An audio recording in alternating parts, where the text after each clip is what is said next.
أنا كل ما بحط كونسيلر بيقلب معي رمادي وبيخطط. يا ترى شو السبب؟ السبب رح أقولكن إياه بهذا الفيديو، بس لا تنسي تحطيلي لايك ومتابعة وتشوفي الفيديو للنهاية.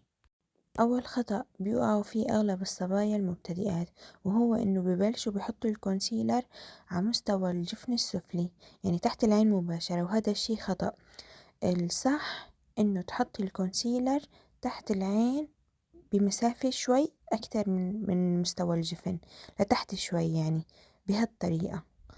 تاني خطأ بتوقعوا فيه هو إنه بتحطوا الكونسيلر بكميات كبيرة، وهذا الشي خطأ. الصح إنه تحطي شوي بس من اليمين ومن اليسار، وبعدين بنجيب فرشة مضغوطة أو حتى بيوتي بلندر بتصير، بس أنا بفضل الفرشة أكتر، بتعطي منظر طبيعي أكتر. بتصيري بتدمجي الكونسيلر والزيادة اللي على الفرشاي بتحطي بالنص ولفوق شوي، وبهالطريقة الكونسيلر ما بيخطط معك أبدا.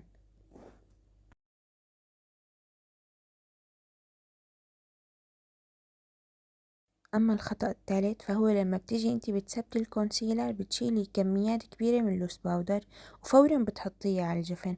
هذا الشي خطأ. المفروض تشيلي كمية كتير قليلة من اللوس باودر وتثبتي الكونسيلر مثل هيك، وشوي شوي تزيدي، وبعدين بتشيلي الزوائد بالفرشاية. بهالطريقة مستحيل يخطط معك الكونسيلر. أما يلي بيقلب معه رمادي فهذا بيكون عنده هالات تحت العين، فالحل هو إنه تحطي كونسيلر بالبداية أغمق من لون بشرتك بدرجة.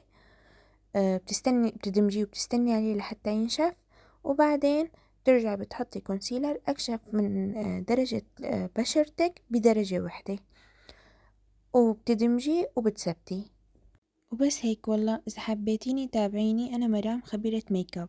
يلا باي.